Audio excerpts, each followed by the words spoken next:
ያለውኝ ሪሌሽንሽፕ ጀምር ወይ አንድ ላይ ምን ምናምን እንደሱ ፈልገህ ነበር እንዴ? ይኸውሉ ከተጎዳው በኋላ ይኸውሉ ከተሰቃየው በኋላ አንተ ሪሌሽንሽፕ ጀምር ብለህ ተው ነበር።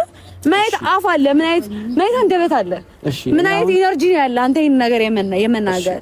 ጽጌ ዛሬ ተረጋጊ። ምን ሆነሻል? አሞሻል? ተረጋጊ።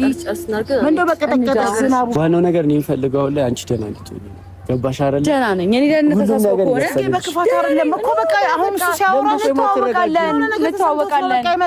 ምን ለማየት እንደፈለክ ይገባኛል እንጂ ሌላ ነገር ተፈጥሮበት ምናምን አይደለም። ወይም ካንቺ ጋር ሌላ ነገር አይደለም ያለሻለው። ብትጎጂ ኖሮ እሺ፣ ብትጎጂ ኖሮ እኔ ጉዳቴን ተጎድቻለሁ። እኔ በቃ ሁሉ ነገር እጄ ሰጥቻለሁ አይደል? ከነ እሱ ነገሬ ቤቴ ተከትቼ አርፌ እቀመጣለሁ እንጂ አንተ ጋር ተመልሼ መቼም ቢሆን መምጣት አልፈልግም።